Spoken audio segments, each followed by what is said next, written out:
네, 안녕하세요. 이번 시간에는 제가 맡은 두 번째 강의인데요. 스마트 제조 공정 초급 이론 교육 중 QBD 기초 기술 실행 기술에 대해서 설명드리도록 하겠습니다. 네, 반갑습니다.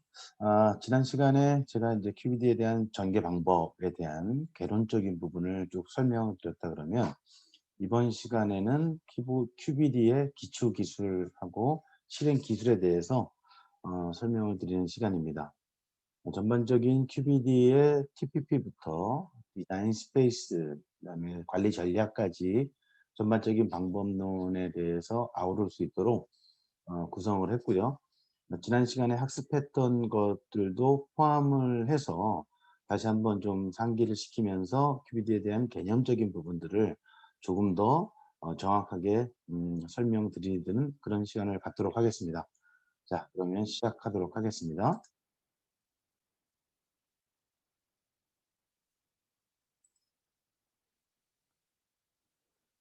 네. 먼저 화면에 대해서 포인트를 좀 지정을 하도록 하겠습니다.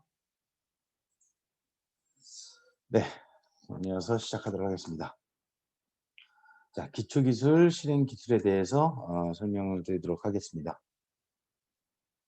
먼저 첫 번째 강의에서는 QBD에 대한 백그라운드를 지난 시간에 이어서 다시 한번 좀 명확히 해 드리고요. 그다음에 QBD에 대한 적용 방법, 실행 방법에 대해서 설명을 드리면서 마지막 섹션에서는 DOE를 포함해서 데이터 분석, 예시를 바탕으로 여러분들에게 설명을 드리도록 하겠습니다.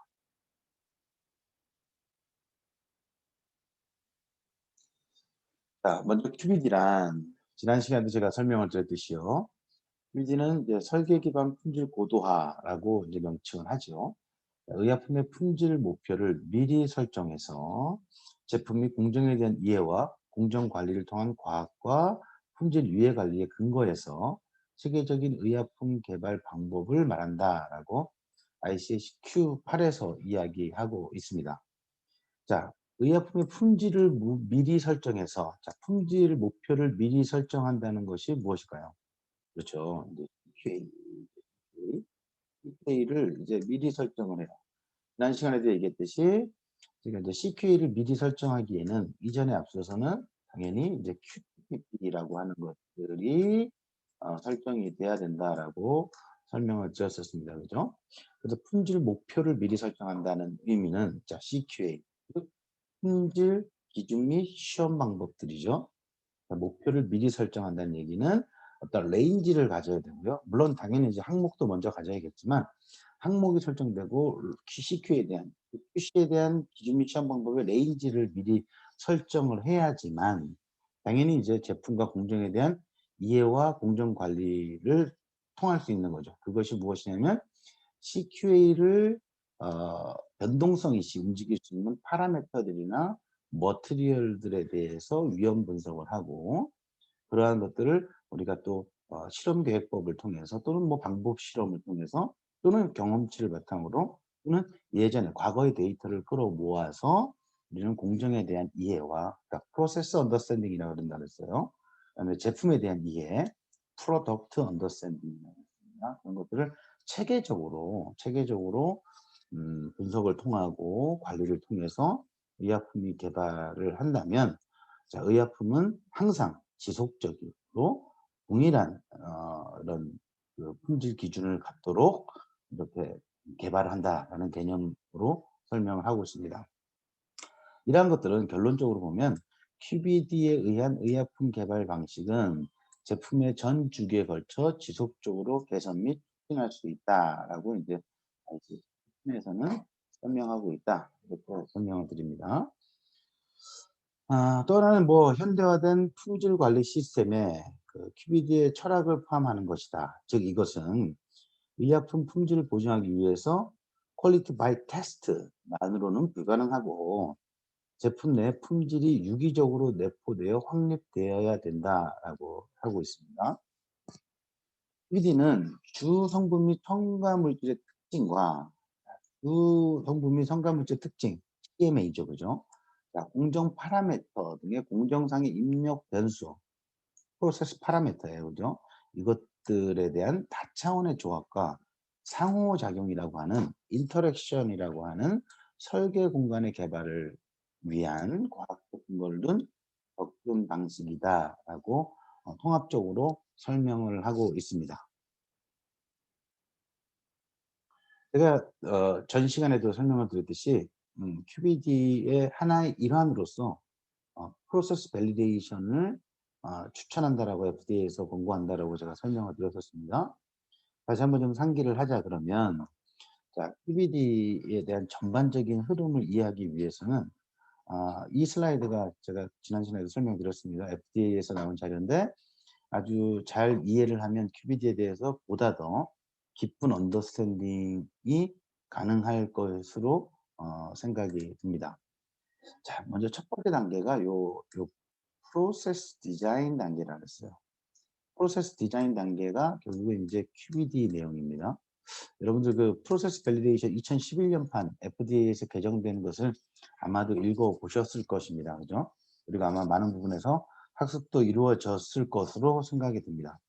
그 1단계에서는 무엇을 얘기하고 있냐면 날리지 스페이스를 얘기하고 있고요. 그 날리지 스페이스를 위한 어떤 그 프로세스 파라미터의 셀렉션, 그다음에 DO에 대한 부분도 언급이 되어 있고요. 그다음에 관리 전략들에 대해서도 언급이 되어 있습니다. 그래서 스테이지 1은 프로세스 디자인, 즉 첫 번째 단계는 이제 스케일 다운 모델이에요. 스케일 다운 모델. 아주 스케일이 작은, 그죠? 뭐 10ml이 될 수도 있고요. 그죠? 10ml이 될 수도 있고, 이게 뭐 1리터가 될 수도 있고요. 또는 뭐 10리터가 될 수도 있겠죠. 그죠? 스케일이 작은 모델에서 시작해서 두 번째 단계로 들어가게 되면 이제 커머셜 단계입니다. 커머셜 단계. 커머셜 단계는 얘가 상당히 커지죠. 그죠? 상당히 커집니다. 커머셜 단계는 이제 스케일 다운 모델이 아니라 스케일 업 단계죠. 이것이 뭐 100리터가 될 수도 있고, 그죠? 뭐 또는 뭐 10,000리터가 될 수도 있고, 여러 단계들이 거치게 되겠죠. 그죠? 이렇게 큰 스케일에서, 자, 두 번째 단계를 보면 뭐냐면 첫 번째는 뭐냐면 equipment와 facility, utility 이런 것들에 대한 퀄리피케이션 당연히 되어야겠죠. 그러고 나서 이것에 어떻게 설명을 하고 있냐면 첫 번째 스테이지 1 단계, 요 단계를 재현성 이시 스케일 업 상태에서도 재현성이 있는지를 확인하는 단계다. 이렇게 얘기했다 그랬죠. 그죠? 자, 스케일 다운 모델에서 온도가 30도라는 게 픽스가 됐고 확인이 됐다 그러면 스케일 업 단계에서도 이것이 30도인지 측정하는 단계라 그랬어요. 그죠? 그래서 스테이지 2 단계는 우리가 PPQ 배치다 이렇게 얘기를 합니다. 그래서 스케일 업 단계에서도 우리가 스케일 다운 모델에서 확립됐던 디자인 스페이스를 인정하고 셋 포인트를 인정하고 하려면 한두 배치로 우리가 이거를 재현성 있게 됐다라고 통계적으로 얘기할 수는 없어요. 그렇기 때문에 2011년판 프로세스 밸리데이션에서는 매직 넘버라고 불리우는 연속 3배치에 대한 어프로치, 연속 3배치라는 게 이제 3배치에 대한 얘기가 이제 사라지게 됩니다. 세 배지만으로 어떻게 이렇게 스케일 다운 모델로 된 것이 스케일 업에 재현성이 있게 된다는 것을 통계적으로 어떻게 유의성 있이 할 수가 있겠습니까? 그죠? 그래서 최근에 나온 많은 논문들이나 페이퍼들을 포함해서 발표 자료들을 보면 뭐 10배지, 12배지, 16배지 한 데도 있고요. 뭐 9배지, 6배지도 물론 있습니다. 그러니까 모두 다 3배지 이상, 3배지를 포함한 이상, 3배지는 본 적이 없습니다. 최고 적게 한 게 제 기억에 한 6, 7배지, 8배지 정도 됐던 걸로 기억을 합니다. 이렇게 했을 때 각각. 그 다음에가 이제 스테이지 3 단계인데요. 3 단계에는 지속적인 버리피케이션 단계입니다. 이것은 이제 당연히 여기서 나와 있듯이 크리티컬 프로세스 파라미터에 대한 모니터링을 실시하고요. 그다음에 어떤 품질 평가, 밴드 아날리시스나 CPK 이런 것들을 토대로 이렇게 라지 스케일에서 변동성 없이 지속적으로 컨티뉴어스하게 유지되는지를 검토하고 점검하고 분석하는 단계 이렇게 보시면 되겠습니다. 근데 결국은 이제 QBD의 큰 뜻은 아시다시피 품질이 지속적으로 유지되는 것이냐잖아요. 그것을 하기 위해서는 우리는 공정 개발 단계부터, 즉 R&D 단계부터 이제 QBD 연결이 연구가 되기 시작해서 커머셜 단계에서 좀 확립이 되고 그것이 지속적으로 관리되는 어떤 QBD 전체적인 메카니컬한 요런 부분들을 이 프로세스 밸리데이션은 스텝별로 이렇게 다루고 있습니다. 그래서 QBD 연구에서 이제 최신에 나온 이런 프로세스 밸리데이션 어프로치 방법들을 잘 고민을 한다 그러면 QBD에 대한 이해가 조금 더 빨리 정립될 수 있을 것 같고요.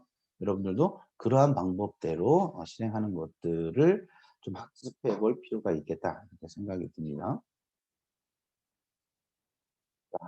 QBD에 대한 베네핏.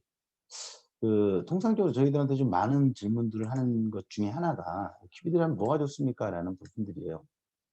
사실 이제 뭐 여러 방법들이 있겠지만 여러 베네핏이 있겠지만 제가 생각할 때 가장 좋은 베네핏은 어떻게 보면 강력한 솔루션을 갖출 수 있다는 의미일 거예요. 요 부분은 제가 좀 이따 다시 좀 설명을 드리도록 하고요. 결국은 이제 뭐 제조 공정 개선이나 변경 등의 활동은 제출된 서류 내에서 공정 설계 자료에 의한 규제 기관의 승인. 자, 무슨 얘기냐면 우리가 디자인 스페이스가 이렇습니다. 예를 들어서 레인지가 15도에서 30도입니다라고 예를 들어서 NBA 때 제출되었다 그러면 나중에 15도에 30도, 셋 포인트 뭐 27도였다 그러면 25도였다 그러면 그러한 온도에서의 그 변경 25도가 아니라 20도. 그렇지만 우리의 디자인 스페이스는 15도에서 30도였어요. 그죠? 그 내에서의 그 디자인 내에서의 변경은 간주를 안 한다는 거죠. 기존에는 어떻게 해야 했어야 되죠? 규제 기간에? 그렇죠. 우리가 변경된 제조 공정을 바탕으로 프로세스 밸리데이션을 다시 하고 안정성 시험도 다시 하고 특성 분석도 다시 해서 제조 방법 변경 허가를 제출해서 승인을 받아야지만 변경을 했었어요. 하지만 이제는 최초에 설계된 그런 환경 내에서의 변경이기 때문에 이것은 규제기관에 또 다른 자료를 제출하거나 하지는 않아도 된다라는 의미로 받아지고 있습니다. 국내에서도 뭐 아직 확정적이진 않지만 이러한 추세로 이제 시각처에서 계속해서 챌린지를 하고 있는 거죠. 그죠? 근데 이제 뭐 많은 국가들에서 이러한 부분들을 인정해 주고 있기 때문에 조만간에 이제 국내에서도 좀 공식적으로 이러한 부분들이 좀 되고 제가 이제 시각처 발표 자료나 이런 게 볼 때는 이러한 부분들을 감안해서 이런 QBD 제도를 확립하고자 한다라는 큰 맥락을 가지고 있는 것으로 이렇게 파악이 됩니다. 자, 그렇기 때문에 당연히 최종 승인 후 제출에 대한 자료들이나 연구들이 좀 절감이 되는 효과들이 있고요. 특이하게도 이제 생산성 향상 이런 부분들도 상당히 좀 기대가 되고 있습니다. 제가 한 6회사 정도 6-7 회사 정도를 QBD에 대해서 같이 한번 연구를 했었는데요. 대부분의 회사들에서 생산성 향상에 대한 베네핏이 발생했습니다. 이게 그럴 수밖에 없는 이유가 우리는 그동안에 단일 팩터에 대한 연구들은 참 잘했어요. 온도, 뭐 압력 이렇게 뭐 pH 이렇게 연구도 했고요. 많이 했고요. 공정에 대한 나름대로의 옵티마이제이션도 많이 해 왔다고 저는 생각됩니다. 하지만 사람의 힘으로 알 수 없는 어떤 인터랙션, 상호작용이라고 하는 온도가 얼마였을 때, 압력이 얼마였을 때 이게 서로 어떠한 상관관계가 존재하는지 이러한 부분들을 몰랐기 때문에 사실은 생산성 향상을 잘 기대하지 못했었어요.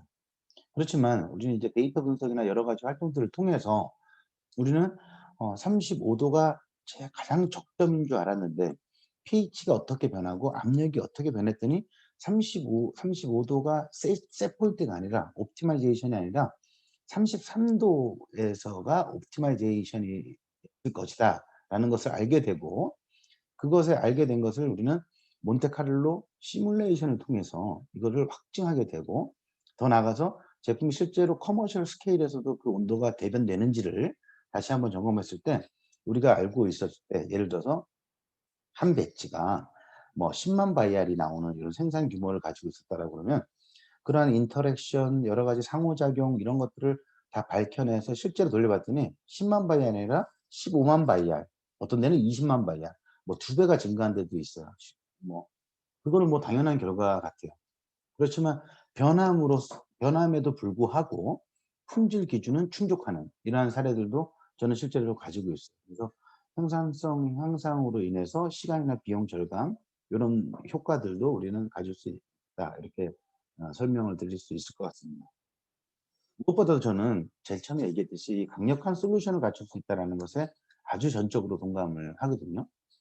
자, 왜냐면 그동안에는 저 역시도 좀 오랜 시간 제약회사에서 근무를 했었지만 그동안에 그런 지식이 없었단 말이죠. 예를 들어서 온도가 어떻게 됐을 때 어떤 일이 벌어질까라는 예측적인 이런 지식이 없었어요.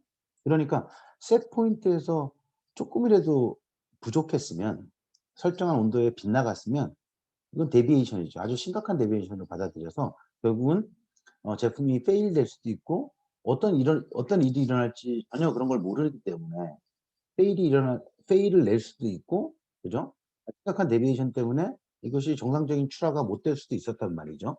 하지만 이제는 아 이런 디자인 스페이스에 대한 연구, QBD 연구가 진행되면 온도가 셋 포인트가 35 도였지만 33 도까지는 품질에는 지장이 없다라는 것을 또 예측적인 모델을 통해서 우리가 예측해낼 수도 있고, 그동안 했던 백그라운드 데이터를 가지고 우리는 이건 충분히 인식하고 이것을 품질에는 영향이 없다는 것을 밝혀낼 수가 있다.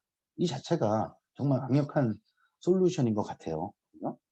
충분하게 그런 것을 우리가 판명하고 이해할 수 있다. 이런 부분들을 제가 볼 때는 이게 가장 큰 베네핏일 것 같아요. 뭐 규제기관에서 허가를 잘 해 준다. 이거는 규제기관에서 강력하게 요구하기 때문에 해야 된다. 이거보다는 우리 회사의 우리 프로덕트에 대한 이해가 완벽하게 된다는 이것처럼 좋은 강력한 솔루션은 제가 볼 때는 없을 것 같아요. 아마 많은 회사들에서 공감할 수 있는 부분일 것 같아요. 이게 안 되기 때문에 우리는 좀 많은 챌린지를 받았던 것들이거든요, 사실은. 그렇기 때문에 이 부분이 제가 볼 때는 강력한 베네핏이 아닐까 이렇게 생각이 듭니다. QBD의 적용 부분 한번 순서 흐름대로 한번 QBD 흐름대로 지난 시간에 했던 것을 포함해서 좀 일정 부분 좀 예시도 같이 넣었으니까요. 한번 쭉 한번 훑어보도록 하겠습니다. 자, 항상 제가 강조했던 그림입니다. 제가 가장 좋아하는 그림 중에 하나라고 제가 설명을 드렸습니다. 다시 한번 좀 상기해서 진행하도록 하겠습니다. 제일 먼저 PPP, 타겟 프로덕트 프로파일을 작성을 하고 쉐어를 해야 되는 단계이죠. 우리는 어떠한 의약품을 개발하겠습니다라는 선언서, 어떠한 품질을 갖도록 개발하겠습니다라는 목표, 이런 것들을 잘 정립해 놓은 게 TPP라고 할 수 있습니다. 이따가 제가 TPP 서식도 좀 보여드리면서 설명을 드리도록 하겠습니다.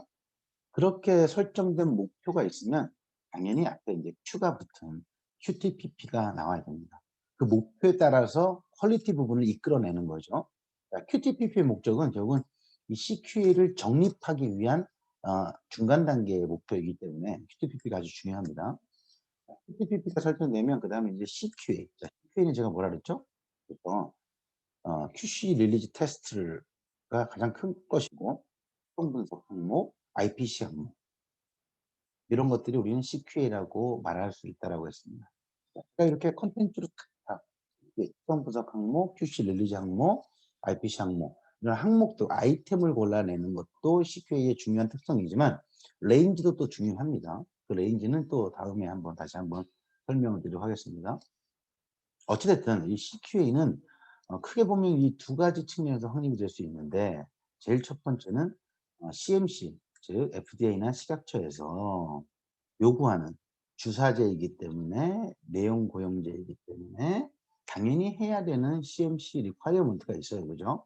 그래서 제가 지난 시간에도 말씀드렸듯이 주사제이기 때문에는 뭐 무균시험, 엔도토크신, 그다음에 이물, 그러면서 미립자, 뭐 pH, 뭐, 함수도, 뭐 동결건조제는 그렇죠. 함수도, 그다음에 뭐 정맥 주사, 뭐 오스모랄리티, 뭐 이런 부분, 그죠?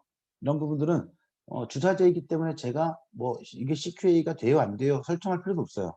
CMC 리콰이어먼트, 디폴트로 들어간다는 얘기죠. 그래서 한 7가지 정도가 이제 CMC 리콰이어먼트가 있을 것이고, 나머지 부분은 프로덕트 디펜던트한 CQA가 설정이 되죠. 그 설정이 되는 이유는 클리니컬이나 난 클리니컬을 통해서 순도, 함량, 활성 이런 것들이 들어가게 되는 거죠. 그래서 순도의 부분에선 뭐 2가지에서 3가지의 이런 항목들이 일반적으로 선정이 될 것이고요. 뭐 함량이나 뭐 활성을 통해서 함량은 뭐 예를 들어서 HPLC로 찍을 수도 있을 것이고, 뭐 예를 들어서 뭐 UV를 통해서 찍을 수 있을 것이고, 또는 뭐 적정을 통해서도 할 수 있을 것이에요. 뭐 적절한 방법으로 함량을 구하고, 활성은 액티비티, 그죠? 어세이 방법들로 또 이루어질 것이고, 뭐 이러한 방법들이 녹아들고, 그다음에 세이프티와 관련된 거, 바이올로지컬 프로덕트에서 본다 그러면 예를 들어서 뭐 HCD, 호스트 셀 유래 DNA, 펩타이드 이러한 것들도 또 불순물 중에 또 하나일 수도 있고요. 이렇게 이러한 부분들이 다 엮이게 되면, 모이게 되면 이제 CQA가 결정이 됩니다. 그죠? 그러한 CQA가 결정이 되면서 일단은 아이템이 선정이 됐다는 얘기죠.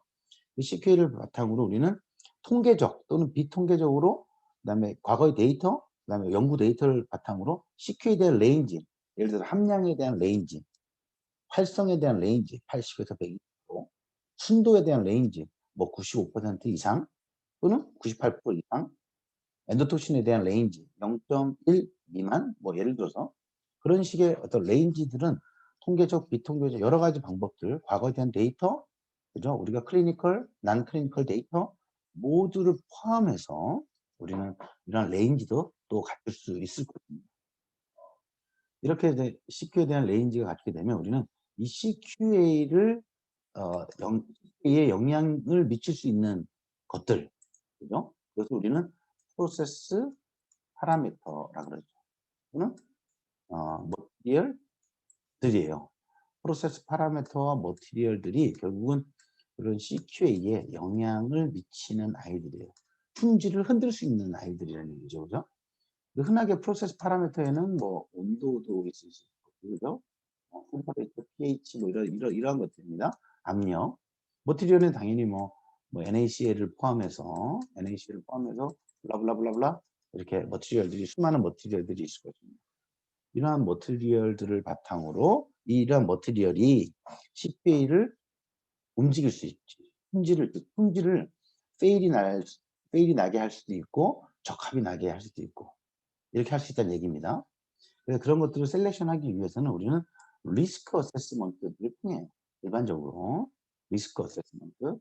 리스크 어세스먼트 툴에는 뭐 하이 레벨, 로우 레벨 여러 가지가 있는데요. 어쨌든 이제 이런 것들은 다 포함해서 우리는 단위 공정 위험 분석을 통해서 결국은 이런 파라미터들이나 머티리얼들을 어떤 파라미터나 머티리얼들이 어떻게 CPA에 영향이 있을 것인가를 위험 분석을 통해서 뭐 FMEA법을 이용한다든가 FMEAC법을 이용한다든가 우리는 이것을 이제 알게 되죠. 그죠? 자, 이렇게 알게 된 프로세스 파라미터들이나 머티리얼들이 하이 리스크라고 있어진 것들, 그런 것들 우리는 RPN이라고 제가 그런다 그랬죠. 리스크 프라이어티 넘버 해가지고 RPN이 RPN이 선정이 되면 리스크 프라이어티 넘버라고 그러는데, 이러한 리스크가 아주 높은 것들을 셀렉션해서 그러한 연구들, 그것들만을 골라서 연구를 하는 뭐 툴 중에 하나로서 꼭 뭐 DOE를 반드시 해야 된다는 건 아닙니다. 그러한 툴들의 하나로서 우리는 디자인 오브 익스퍼리먼트를 이용을 해서, 그다음 뭐 반복 실험을 통하든 단일 팩터 연구를 통하든 어떻게 연구를 통해서 우리는 프로세스에 대한 셋 포인트를 알게 될 것입니다. 자, 프로세스에 대한 셋 포인트를 알게 된다는 의미는 옵티마이제이션 된다는 부분을 설명하고 있어요. 그러면서 자동적으로 디자인 스페이스나 톨러런스 디자인들이 밝혀지게 되고요. 이런 것들을 안다는 자체가 우리는 프로세스에 대한 특성을 알게 된다, 이렇게 설명을 하거든요. 그래서 프로세스에 대한 특성 분석, 공정 특성 분석 연구가 실행이 된다, 이렇게 설명을 합니다. 그러면 자동적으로 우리는 아까 프로세스 파라미터들이 크리티컬하면 CPP, 난 크리티컬하면 난 CPP가 되겠죠. 그죠? 그다음에 CMA 마찬가지입니다. 난 CMA, CMA 이렇게 균형이 될 수 있겠죠. 그래서 중요한 파라미터나 머티리얼들은 관리 전략을 세우는 것이 이제 컨트롤 스트래티지, 즉 컨트롤 전략을 세우게 되고, 이렇게 여기까지 연구됐던 것들을 우리는 스몰 스케일 스터디라고 한다 그랬습니다.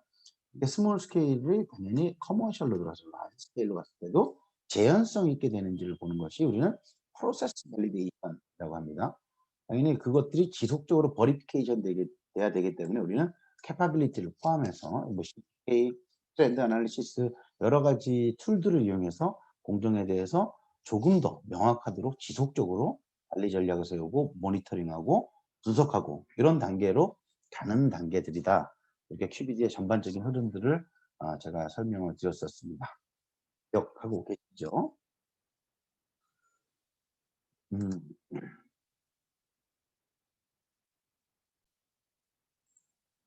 네. 자, QBD 개발 과정에서 가장 많이 또 하는 질문 중에 하나가 "언제 QBD를 시작하는 게 좋습니까? 언제 QBD를 하는 것이 원칙입니까?" 뭐 이런 질문들인데요. 사실은 이제 뭐 원칙은 없어요, 사실은. 원칙은 없는데 이제 QBD 자체가 드럭이 의약품이 개발이 되어서 의약품으로 접전을 할 수 있는 것, 즉 품목 허가가 진행이 될 수 있다라는 또 확정적인 이런 부분들이 있을 때 사실은 QBD 연구를 하는 것이 제가 볼 때도 좀 바람직해 보이고요. 그 이전 단계에서는 수많은 시행착오와 이게 의약품이 될지 안 될지도 사실 모르는 단계들이잖아요. 그죠? 디스커버리 단계나 뭐 이런 단계들은 사실 QBD 연구라기보다는 이제 의약품으로서의 발전 가능성이 있는 것들에 대한 스크리닝 단계라고 본다 그러면 그런 것들이 다 끝나고 전임상 실험도 어느 정도 끝났을 때 효과가 의약품으로서의 효과가 좀 있게 된다라는 확신이 들었을 때 그때부터 이제 PD에 대한 관리 전략들을 세우고 연구를 하는 것이 맞다라고 여겨지고요. 이 슬라이드 역시도 이제 FDA 발표 자료를 제가 조금 모디파이해서 설명드린 부분입니다. 뭐 참고적으로 이해하셨으면 좋겠습니다. 먼저 이제 프리클리니컬 단계, 전임상 단계에서 이제 뭐 QTPP나 CQA를 이 단계에서 이제 설정하는 단계들이다 이렇게 설명을 하고 있습니다. QTP를 설정하는 단계고요. 왜냐하면 변동성은 물론 있습니다. 계속해서 아직은. 그다음에 이제 임상 일상이 종료될 시점 이쯤 되면 이제 CQA가 어느 정도 확정이 돼야겠죠, 그죠? 확정이 돼야지만 이제 기준이 생기게 되는 거니까 이 단계에서 이제 프로세스에 대해서 이제 정확하게 디파인을 해야 됩니다. 그죠? 공정이 바뀌거나 하는 것들은 뭐 중요하진 않아 아니 중요합니다. 공정이 바뀌게 되면 또 문제가 될 수 있기 때문에 프로세스에 대해서는 완벽하게 좀 디파인을 해야 되는 단계고요. 메소드에 대해서도 아직 임상 일상 단계이기 때문에 3상 이전까지는 메소드에 대한 밸리데이션이 크게 많은 요구되지 않지만 이 메소드가 사실은 잘 정립이 되지 않는다 그러면 QBD 연구에 또 다시 한번 해야 되는 이러한 일이 있기 때문에 메소드에 대해서는 러버스트니스를 갖추는 정도의 메소드에 대한 확정. 저희는 이것을 이제 메소드 퀄리피케이션이다 이렇게 얘기를 하거든요. 그렇지만 이제 뭐 메소드 퀄리피케이션의 용어는 사실은 어디에도 없긴 합니다. 그러니까 풀리 메소드 밸리데이션은 아니지만 메소드에 대한 러버스니스를 갖추려고 그러면 당연히 뭐 직선성 뭐 이런 것들 다 갖춰야죠. 프리시전 이런 부분들은 다 갖춰야 되는 부분들이 있습니다. 그렇지만 이제 풀리 메소드 밸리데이션을 할 필요는 아직은 없는 상태이죠. 임상 이상이 끝나게 될 시점에서는 공정 특성 분석이 다 완료가 돼야 되겠죠. 공정 특성 분석, 뭐 DOE 연구나 뭐 당연히 이제 메소드에 대해서는 이제 이제 컨트롤 가능할 정도의 풀리 밸리데이션이 아날리티컬 메소드 밸리데이션이 완료가 돼야 되는 상황들이겠죠, 그죠? 그래서 이제 임상 3상을 시작하는 단계 뭐 이때부터 이제 프로세스 커머셜이랑 동일하기 때문에 이제 프로세스 밸리데이션이나 팩 트랜스퍼가 뭐 R&D에서 GMP로 이제 팩 트랜스퍼가 이루어져야 되는 이러한 단계들로 본다 그러면 뭐 전임상 단계 시점에서 이제 시작을 해서 임상 2상 단계까지가 PBD에 대한 연구에 대한 가장 큰 어떤 스텝이다 이렇게 설명을 드릴 수 있겠습니다. 네, 지나가도록 하겠습니다. TPP죠, 그죠? 지난 시간에도 제가 말씀드렸습니다. TPP는 세이프티와 에피커시를 고려해서 의약품의 품질 특성을 요약하는 단계, 서머라이즈하는 단계를 이제 TPP를 설정한다라고 이야기한다 그랬습니다. 그 TPP가 설정되면 그 다음에 이제 앞에 Q가 TPP가 나오게 된다 이렇게 설명드렸습니다.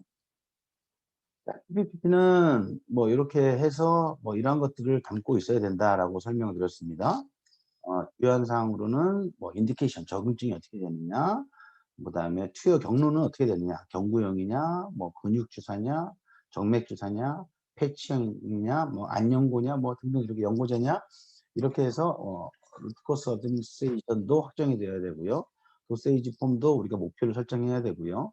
이런 그다음에 퀄리티 크라이테리아 이런 부분도 품질 기준도 어느 정도 확정이 좀 돼야 되는 목표를 세워야 되는 이러한 부분들을 우리가 TPP라고 한다고 했습니다. TPP가 끝나면 이제 그 앞에 이제 퀄리티가 붙게 되는 것이고요. 퀄리티 타겟 프로파일이 되는데요. 이럴 때 TPP는 제품 품질 목표를 요약하는 단계로서 예정된 임상적인 용도, 투여 경로, 제형, 함량, 그다음에 제품에 대한 품질 기준 이런 것들을 이제 그 시험 항목들을 하나하나씩 도출해내는 단계, 이런 단계라고 제가 설명을 드렸습니다. 그러한 단계들을 좀 예시를 통해서 좀 보도록 하겠습니다. 전 시간에는 제가 이런 흐름들에 대한 개념적인 부분을 설명드렸으면 지금 이제 이러한 예시들을 바탕으로 여러분들이 TPP에서 QTPP를 어떻게 작성하는지에 대한 부분들을 볼까 합니다. 일반적으로 이제 서식은 뭐 이러한 서식들을 좀 많이 씁니다. 그래서 먼저 이제 항목들을 결정해야 되는데요. 여기까지가 이제 TPP겠죠. TPP.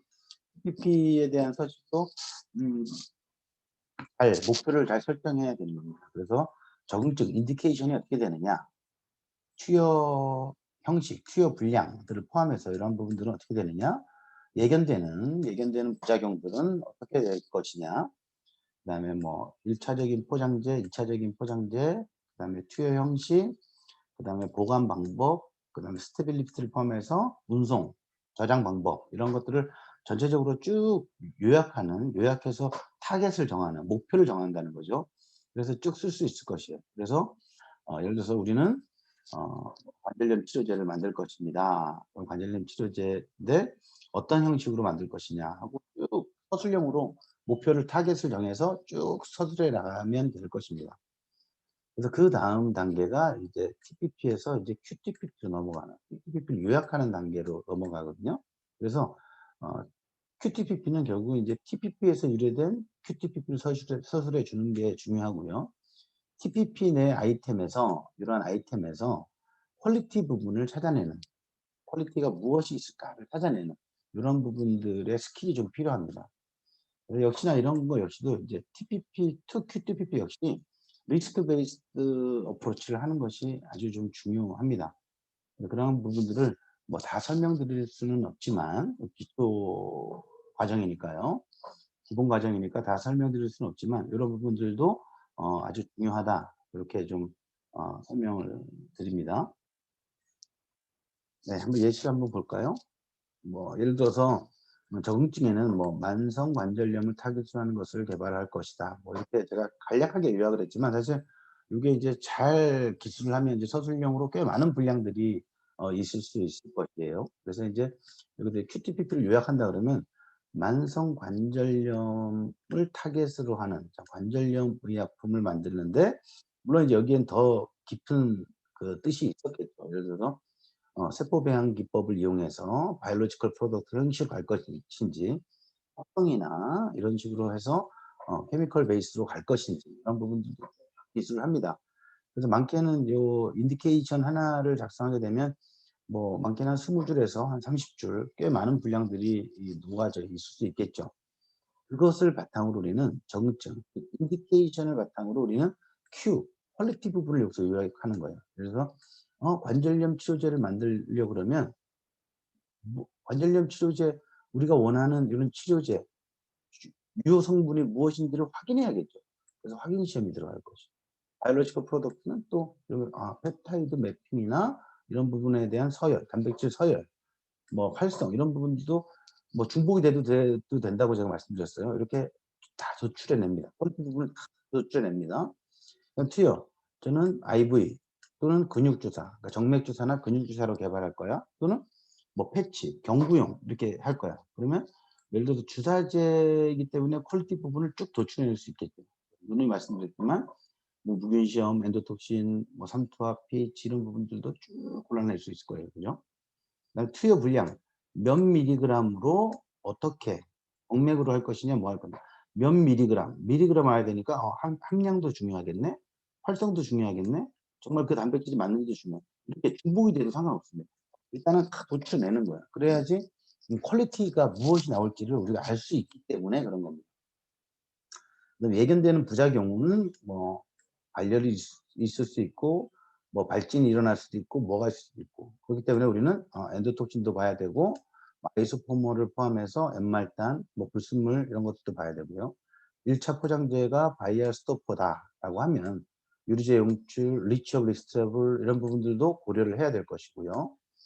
쭉 가서 이제 뭐 맑고 투명한 액상의 동결 건조제를 만들어서 뭘 한다라고 하면 뭐 함습도도 여기에 추적해서 우리가 유추해서 알 수 있을 것이에요. 그죠? 그다음에 경쟁사 제품이 뭐 예를 들어서 마이너스 70도인데 우리는 2에서 8도로 하면 유통에 대한 베네핏이 있을 수 있고 하기 때문에 쉘프 라이프는 2에서 8도로 2에서 8도씨로 2년 이상을 하는 것이 우리는 목표로 하겠다라고 뭐 이렇게 기술해 주고요. 뭐 이런 부분들이 쭉 기술되면 우리가 이제 CTD 내에서 이제 QPPP 부분을 기술하는 내용이 있어요. 3.2.S.2 이 동네 가면 CTD 내에서 요 부분을 카피 앤 페이스트로 해서 요 부분을 잘 캡처해서 요약 부분을 설명해 놓고요. 이렇게 해서 위험 분석한 자료들은 첨부 자료로 제출할 수 있겠죠.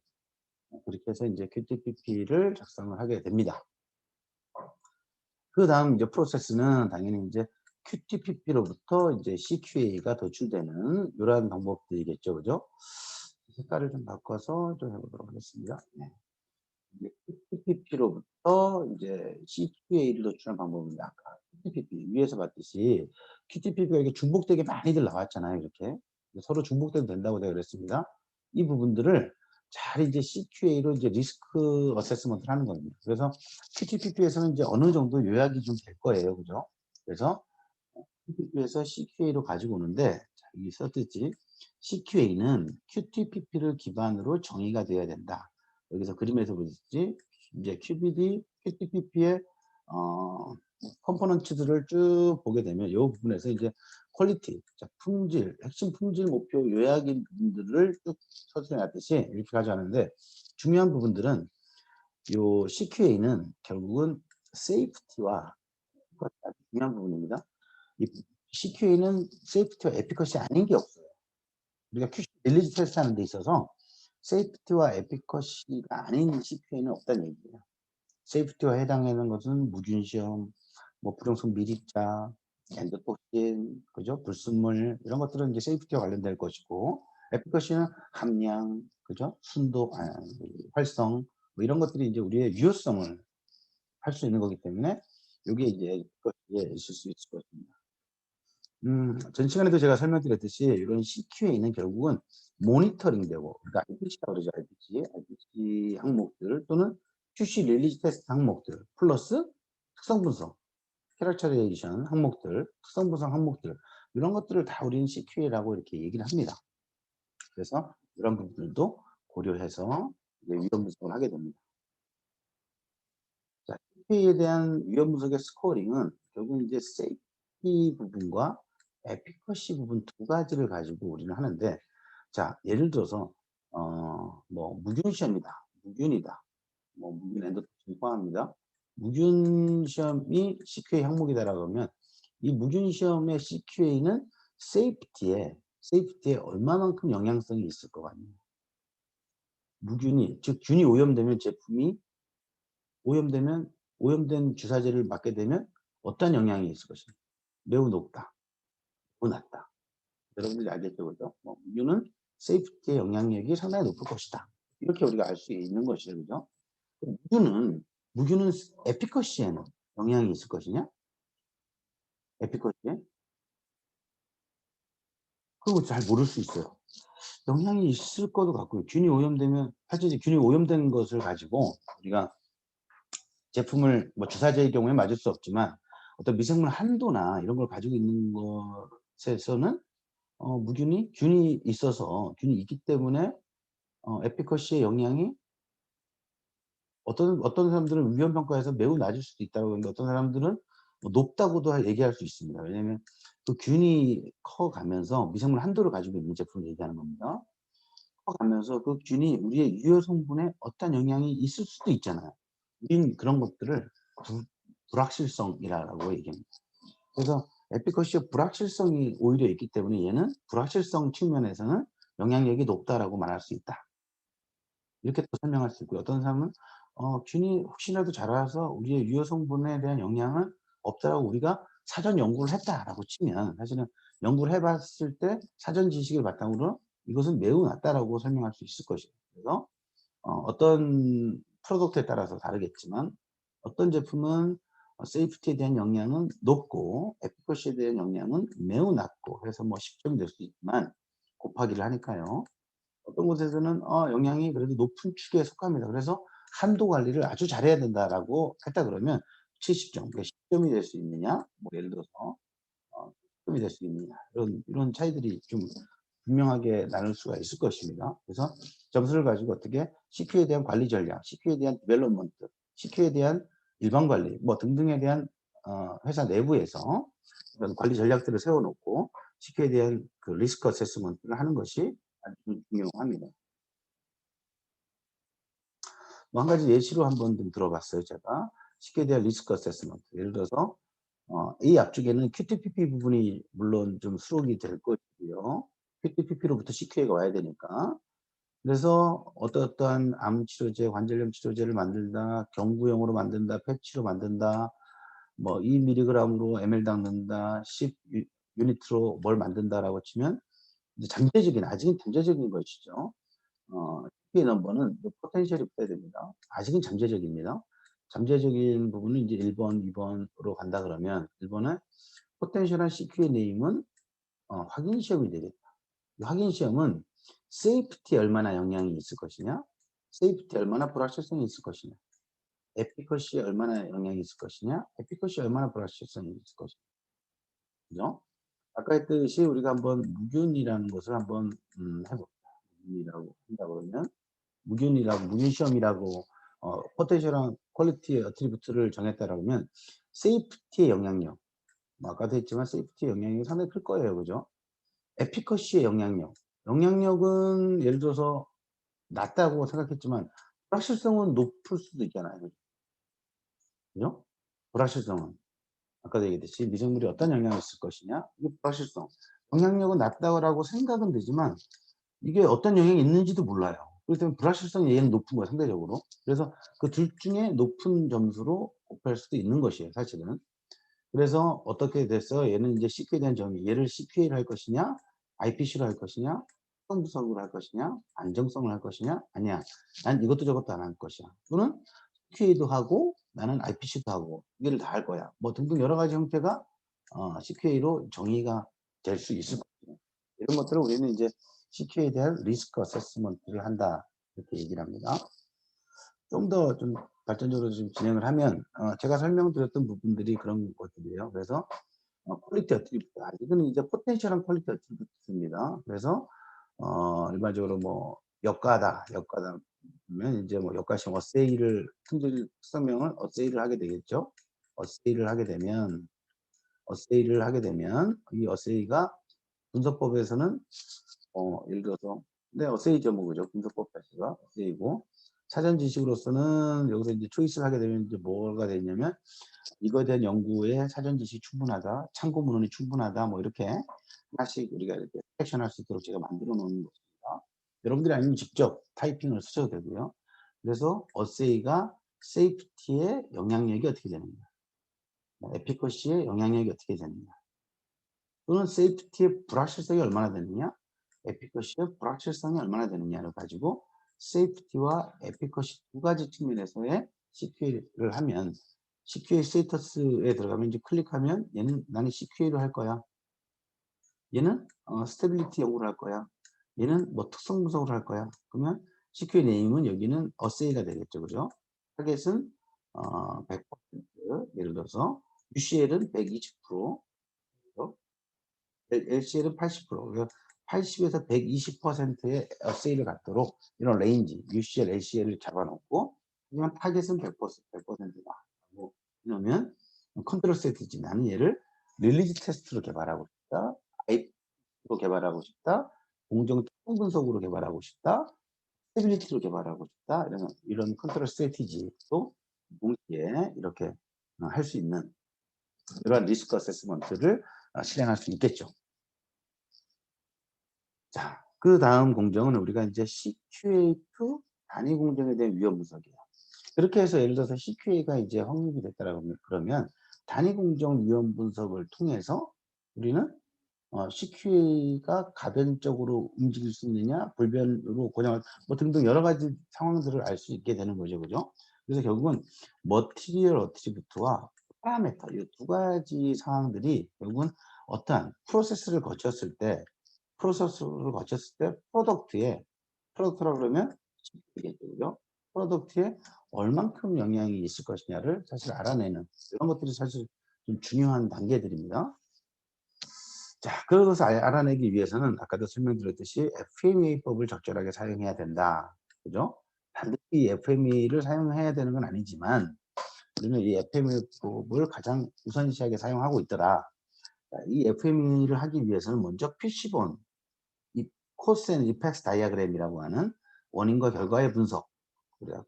PC본, 아까 제가 시간에 설명드렸듯이 이렇게 PC본을 그래서 브레인스토밍을 통해서 우리는 각각 뭐 예를 들어서 프로세스, 이퀴먼트, 머티리얼, 뭐 인바이러먼트 여러 가지 상황들에서 각각에 대한 인자들을 쭉 셀렉션 한다 그랬죠. 그죠?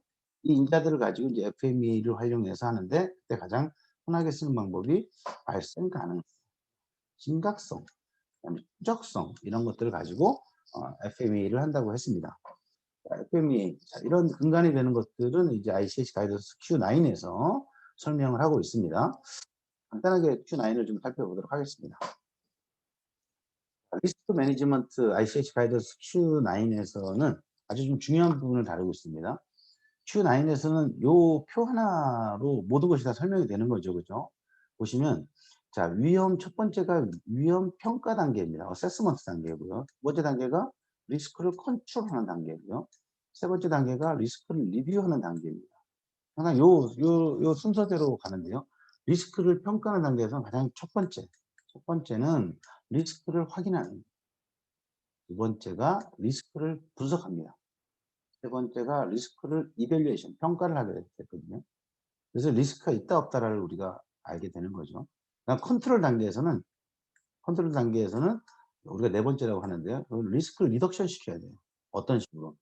기호 연구를 하든 단일 연구를 하든 장비의 교정을 하든 장비를 퀄리피케이션 하든 어떤 방법을 하든 우리는 리스크를 리덕션하는 것들을 중요하게 여깁니다. 그래서 허용 가능한 수준까지 끌어내려야 되는 거죠.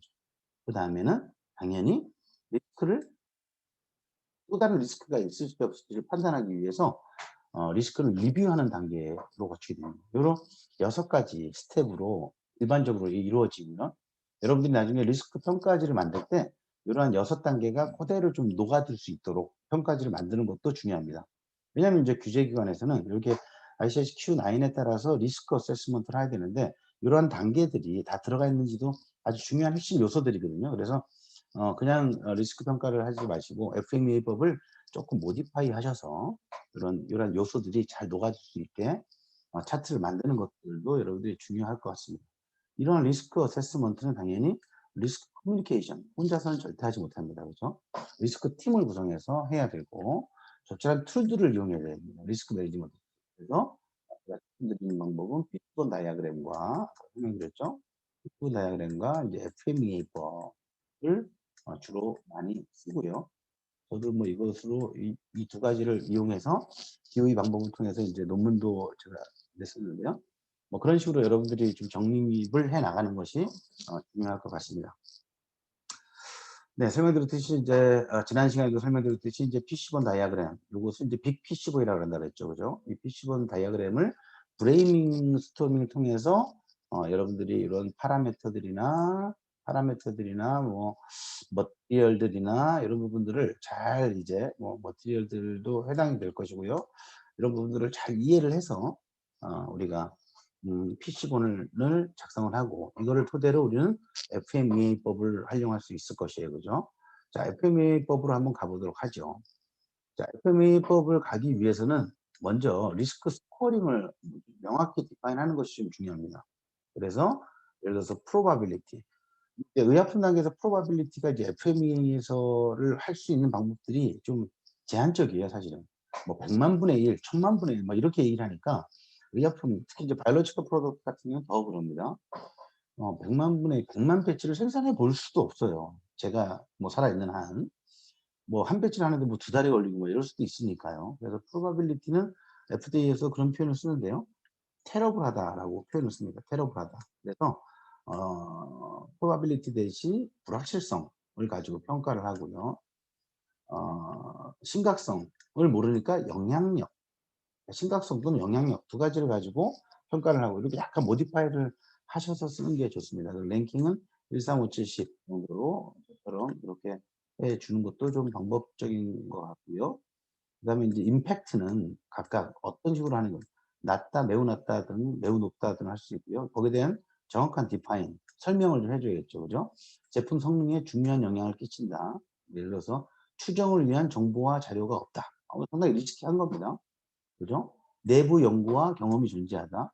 특성 분석이 완료되었고 또는 영향도 없음을 확인했다. 아주 낮은 거죠. 그죠?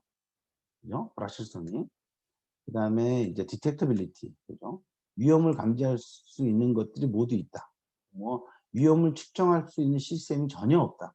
뭐 여러 가지 이런 방법들을 가지고 여러분들 회사 내부에서 잘 디파인을 데피니션을 해 놓고요.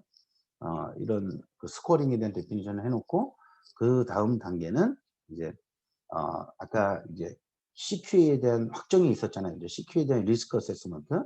자, 그래서 이제 CQ에 대한 디파인을 또 당연히 해 놔야 됩니다. 그죠? 그래서 ICH 파라미터, 세이프티와 관련된 거, 확인과 관련된 거, 임피리티와 퓨리티와 관련된 거, 포텐시, 일드 뭐 이런 것들을 가지고 CQ를 뭐 토탈 프로테인이다. 그러면 UCL, 타겟 LCL 그죠? 토탈 프로테인 뭐 1 그램 뭐 예를 들어서 뭐 LC 뭐 UCL 1.2 그죠? LCL 0.8 g입니다. 라고 하면 그죠? 가지고 타겟을 가지고 UCL, LCL 어떤 것들은 얼마 이상도 있겠죠. 그죠? 그래서 뭐 순도다. 얼마 이하 엔도톡신 해 볼까요? 타겟은 뭐 0.1이 있고 그죠? 기준 타겟은 그런데 그죠?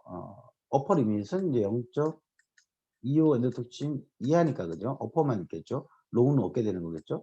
로우는 없게 되고 뭐 이런 식으로 하나씩 하나씩 CQ에 대한 디파인을 해 놓고 이 CQ에 대해서 디파인을 해 놓은 걸 가지고 이제 위험 분석이 진행이 되겠죠.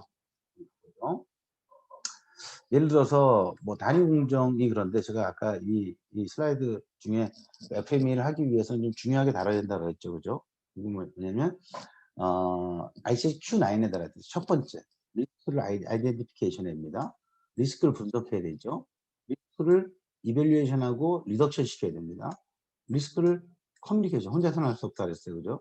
리스크를 컨트롤해야 되고 리스크를 리뷰해야 됩니다. 이런 용어들이 적절하게 다 들어갈 수 있도록 하고요. 그다음에 CQA가 있으면 이 CQA에 영향이 있을 수 있는 파라미터들, 즉 CQA에 잠재적 영향이 있는 것들은 뭐 온도, 뭐 pH, 뭐 RPM, 뭐 DO 이런 것들을 CQA 네임은 뭐 하나를 가지고도 계속해서 할 수 있으니까요. 각각 뭐 발생 가능성 또는 불확실성, 그다음에 뭐 세이프 그 스빌러티 그죠? 심각성 또는 영향력, 디텍티빌리티 이거를 가지고 잘 곱해서 어떤 연구를 해야 된다, 어떤 연구를 해야 된다, 어떤 연구를 해야 된다, 어떤 연구를 해야 된다. 그러면 이것은 누가 언제 할래 각각 지정을 해주고요. 그래서 이게 다 되면 예를 들어서 어떤 연구를 해봤더니 디자인 스페이스가 어떻게 됐고 셋 포인트가 어떻게 됐고 이런 부분하고 그래서 예를 들어서 이런 250점인 스코어가 1점, 1점, 7점 해서 결국은 RPM 스코어가 7점이 됐더라. 200 몇 점이 7점으로 이렇게 드라마틱하게 떨어졌더라. 뭐 등등 이러한 단계적인 절차들, 흐름들 이것을 갖추고 있는 것이 아주 중요합니다. 자, 이렇게 해서 이제 위험 분석을 쭉 하게 되면 각각 리스크 프라이어티 넘버들이 각 생기게 되고요. 이것은 이제 파레토 차트를 이용해서 어떤 것들이 가장 높았는지 이제 이렇게 뭐가 이제 설정이 되게 되겠죠. 그죠? 이 높은 아이들, 특히 이제 100 스코어 이상 되는 아이들을 가지고 나머지 부분들은 아직은 뭐 할 수 없는 부분이죠. 그죠? 다른 부분들이 좀 우선시돼야 되니까 리스크가 높은 아이들을 가져다가 우리가 일을 해야 되기 때문에 그렇게 해서 이것을 가지고 인제 이렇게 셀렉션을 해서 이제 DOE 연구를 하든 적절한 방법들을 이용해서 하는데, 이번에 인제 보여드릴 예시는 이제 이런 것들을 가지고 이제 DOE 연구를 하는 이러한 전략들에 대해서 한번 설명을 드리도록 하겠습니다.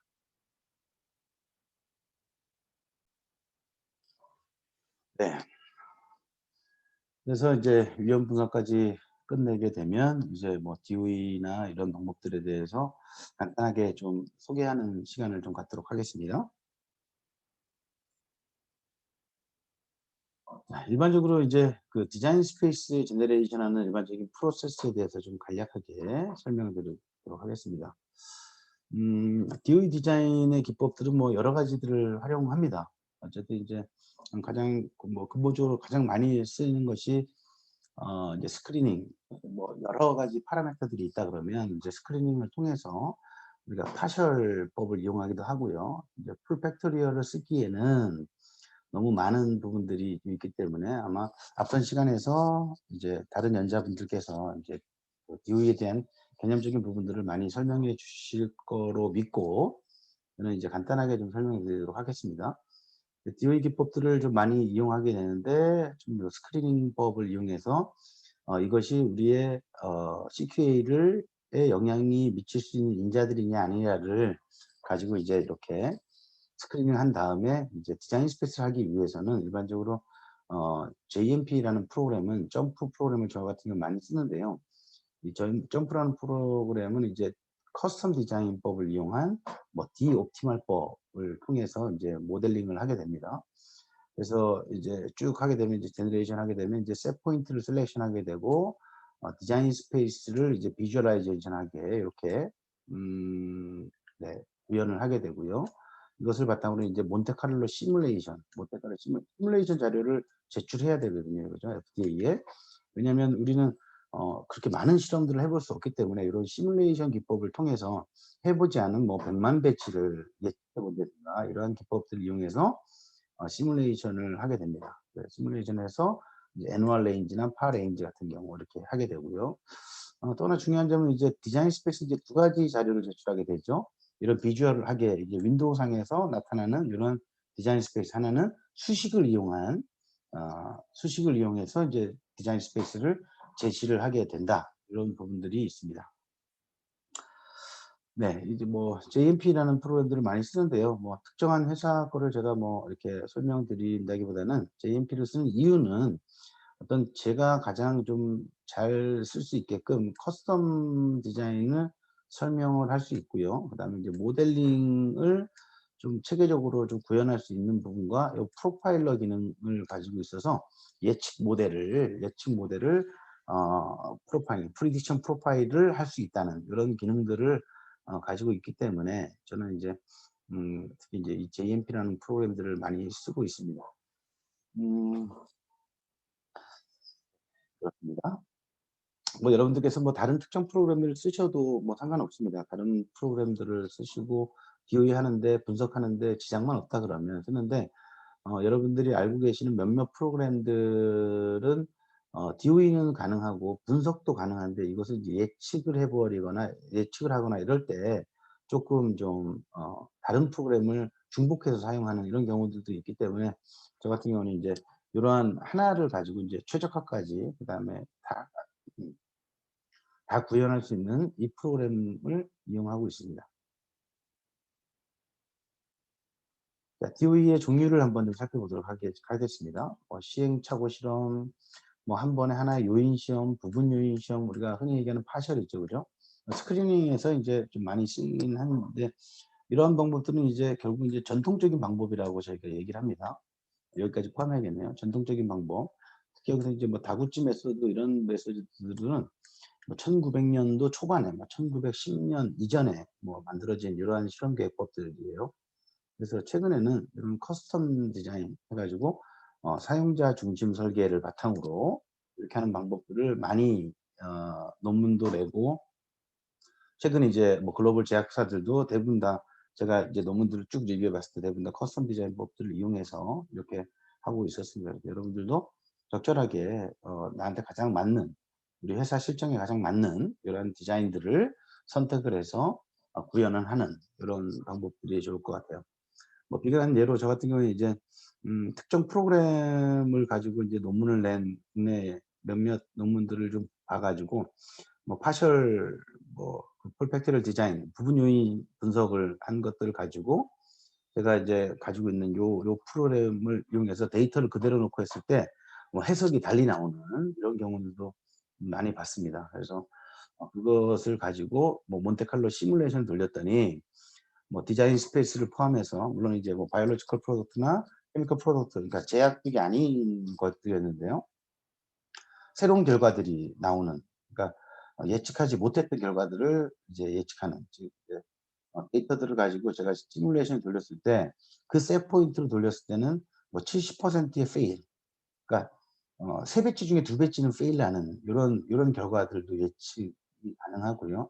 인터랙션도 특정 프로그램을 했을 때 인터랙션과 제가 제너레이션 했을 때의 인터랙션이 달리 표현되는, 그러니까 결국 이제 이런 것들이 이제 어떻게 모델링을 하고 최적화할 것이냐에 따라서 달라지는 이런 부분들이 많이 있거든요. 그래서 모든 것들이 다 통계적으로 설명할 수는 없겠지만 그런 유의미한 수준들의 것에 대한 데이터들이 어떻게 구현되고 하는 것들은 중요한 것들로 여겨집니다. 그래서 적절하게 여러분들도 적절한 툴을 좀 이용해서 하시면 좋을 것 같습니다. 자, 아까도 설명드렸듯이 이제 CQA 타입에는 이제 결국은 이제 많은 부분들이 있지만 결국 이 세 가지로 요약이 될 수 있어요. 얼마 이상이냐, 얼마 이하냐, 그다음에 어디서부터 어디까지냐, 그죠? 예를 들어서 순도는 몇 프로 이상이니까 우리 맥시마이즈를 사용할 것이고요. 뭐 불순물은 얼마 이하여야 되니까, 그죠? 얼마 이하여야 되니까 미니마이즈를 사용할 것이고요. 뭐 매칭 타겟 같은 경우에는 어디서부터 어디까지, 활성은 어디서부터 어디까지의 레인지를 갖게 되는 거죠. 그죠? 어디서부터 어디까지. 양쪽 레인지를 갖게 되는 이런 매칭 타겟. 이렇게 세 가지 타입으로 모두 다 구분이 됩니다. 그죠? 그다음에 요 슬라이드도 제가 예전에도 한번 발표할 때 사용했던 슬라이드인데요. 어쨌든 이제 그 실험계획법은 여러 가지 원팩터나 스크리닝이나 특성이나 최적화나 여러 방법들을 사용할 수 있는데요. 어 대부분 이제 보시면 뭐 메인 이펙트를 확인할 수 있고 뭐 여러 가지 있는데 이럴 때도 결국 이제 커스텀 디자인법이 사용되고요. 스크린도 파셜로 이용할 수 있지만 또 커스텀 디자인도 여기서 응용할 수 있고요. 그다음에 특성 분석 2개에서 8가지에 있는 이런 팩터들을 가지고 여러 가지 방법들을 이용할 수 있지만 또 역시 또 커스텀 디자인이 이용되고 있고요. 그다음에 하나에서 3개의 가지고 메인 이펙트를 포함해서 인터랙션 포함해서 뭐 이런 것들을 다 볼 때도 어쨌든 이제 BB 이런 디자인도 이용하지만 또 커스텀 디자인도 이용할 수 있고. 그래서 전반적으로 각각 다 따져보면 이제 커스텀 디자인이 여기저기에 사용하기에는 가장 그래도 좀 현실적으로 좀 괜찮을 것 같습니다. 그래서 여러분들도 이런 부분들을 좀 응용해 주시면 좋을 것 같습니다. 기본적으로 이제 풀 팩토리얼 디자인은 이제 이해 케이스으로 이제 들어간다는 얘기죠. 그죠? 이 수준일 때의 얘기입니다. 그래서 2개의 파라미터 A, B가 있으면 2의 2승이 되니까 뭐 당연히 요렇게 4개의 실험 디자인이 될 것이고요. 파라미터가 3개일 때, 그죠? 템퍼레이처, pH, 압력, 프레셔까지 있다 그러면 3개면 2의 3승이 되니까 당연히 8개의 디자인이 될 것이고요. 뭐 4개면 16개의 디자인이 될 것이고 이렇게 이해 케이스으로 계속해서 늘어나게 되는 거죠. 디자인 자체는 보시면 이제 마이너스는 의미는 레인지가 있게 되는 거잖아요. 그죠? 만약 온도다 그러면 예를 들어서 30에서 40도를 갖게 되면 이 30이라는 수치가 이제 마이너스로 표시되고요. 작은 수. 그죠? 40이라는 숫자가 포지티브로 되기 때문에 예를 들어서 템퍼레이처는 이렇고요. 뭐 pH 같은 경우, 뭐 압력 같은 경우에는 120에서 150이다라 그러면 그죠? 120이 마이너스일 것이고 150이 플러스일 것이다. 그죠? 그래서 마이너스 표시된다는 얘기는 템퍼레이처는 A가 템퍼레이처니까 A는 30으로 세팅하고 B는 120으로 세팅하고 플러스 마이너스 얘기는 A는 40도로 세팅하고 마이너스. 프레셔는 120 세팅하고 이렇게 디자인을 해준다는 의미입니다. 이런 부분들은 여러분들이 잘 알고 계실 거로 여겨집니다. 그래서 뭐 일반적으로 이제 뭐 배양 공정, 세포 배양 공정인데요. 뭐 풀팩토리얼 디자인, 세포 배양, 미생물 배양입니다. 미생물 배양 공정에서의 풀팩토리얼 디자인으로 한번 해봤더니 JMP 툴에서 DOE를 눌러서 풀팩토리얼 디자인을 가지고 했더니 예를 들어서 토탈 프로테인, 터비디티 각 매칭 타겟이고요. 로우는 11.5에서 어퍼는 15.5, 그 다음에 터비디티는 30에서 34. 각각 밸류를 애드할 수 있겠죠. 세 가지의 파라미터를 가지고 온도는 34에서 40, pH는 6.4에서 7.2, 글루코즈는 20에서 60 하고 했더니 2x2x2 팩토리얼 디자인을 갔을 때 당연히 이제 8번의 시작이 되고요. 넘버 오브 셋업 포인트, 일점을 할 것이냐, 리피트 하나, 그러면 반복 실험을 한 번 더 할 것이냐, 뭐 이런 의미입니다. 그래서 일반적으로 이제 DOE의 가장 큰 목적은 반복 실험하는 것은 그렇게 추천하지는 않습니다. 왜냐하면 DOE의 목적 자체가 최소의 실험으로 최대의 언더스탠딩, 우리의 지식을 얻고자 하는 것들이잖아요. 그죠? 그래서 여기서 반복 실험을 해버리면 8번이 16번이 돼버리고 뭐 중심점을 넣어버리면 더 많은 일이 되니까 일이 점점, 그러니까 DOE의 목적을 잊으면 안 돼요. DOE는 이 리피트를 잘 시키진 않습니다. 기본적으로. 그래서 어떤 효과들 이런 것들도 다, 왜냐면 8번을 하나, 16번을 하나, 32번을 하나, 32번의 데이터가 더 좋다 이렇게 말할 수는 없어요. 유의적으로. 왜냐면 그런 데이터를 가지고 우리가 시뮬레이션 기법이 있기 때문에 해보지 않은 뭐 100만 배트를 우리가 런 돌려볼 수 있기 때문에 8번 한 데이터를 가지고 100만 번을 돌리나 16번, 32번을 가지고 100만 번을 돌리냐, 물론 이제 수치적으로는 확연히 다를 것 같지만 그렇지는 않더라고요. 그래서 일반적으로 리피티케이션은 시키지 않습니다. 그래서 최소의 실험으로 최대 효과를 얻어야 되기 때문에 8번 정도의 실험을 가지고 실험을 했다라고 그러면 이러한 디자인이 될 수 있겠죠.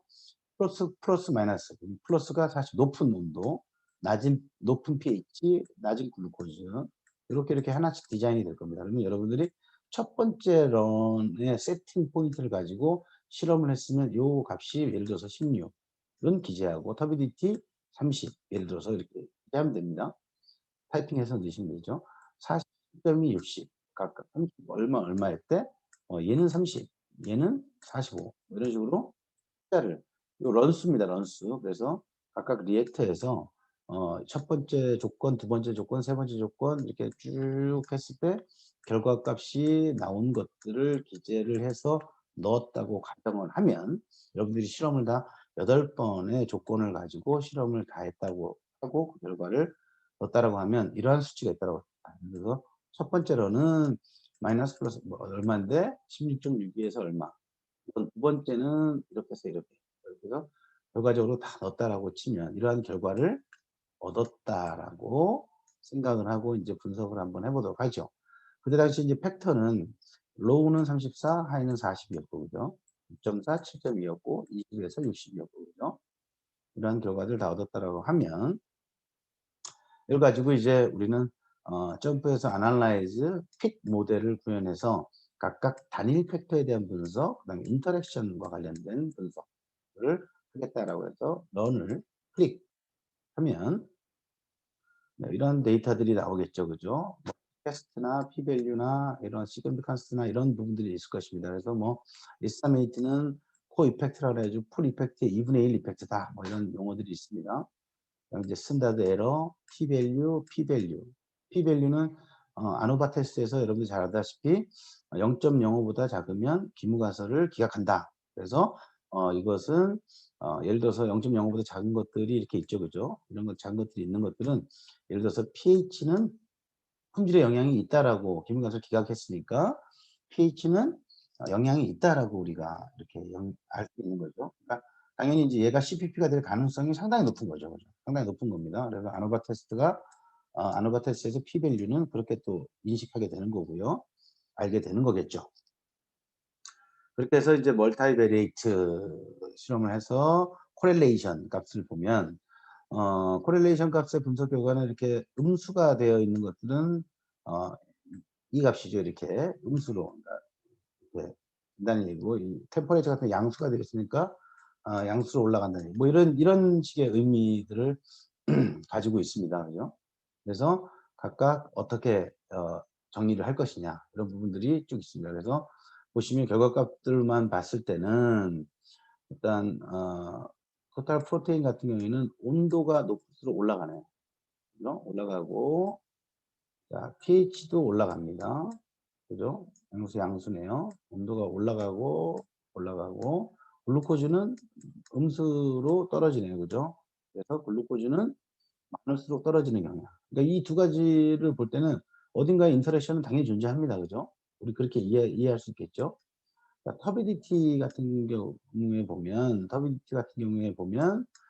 음수로 떨어지네요. 그죠? 떨어지고, 터비디티는 온도가 높을수록 떨어지고요. 그 다음에 pH가 높을수록 떨어지고요. 당연히 글루코즈가 많을수록 반대로 올라가네요. 그죠? 이런 경향들을 가지고 있는 이런 부분들을 이해할 수 있어요. 그죠? 그래서 아웃라이어 분석을 통했을 때 요 기준점에서 위로 올라가는 것들, 그 다음에 어, 메나노이스 분석을 봤을 때 기준점에서 매칭이 돼서, 이거는 이제 아웃라이어일 가능성이 크기 때문에 제가 이렇게 색깔을 표시해 뒀었습니다. 그래서 아웃라이어 됐을 때 나중에 이 데이터를 뺄지 안 뺄지 이런 부분들을 우리가 알아야 되고요. 인터랙션 프로파일을 봤을 때 아까 설명드렸듯이 당연히 pH와 그죠? 글루코즈 인터랙션이 존재하고요. 그죠? 인터랙션 존재합니다.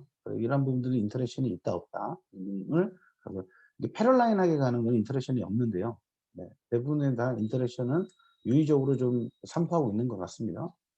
그랬을 때 어떤 결과적으로 봤을 때 R스퀘어 값은 R제곱 값이라 그러죠. 그죠? 0.99 상당히 높은 숫자를 갖고요.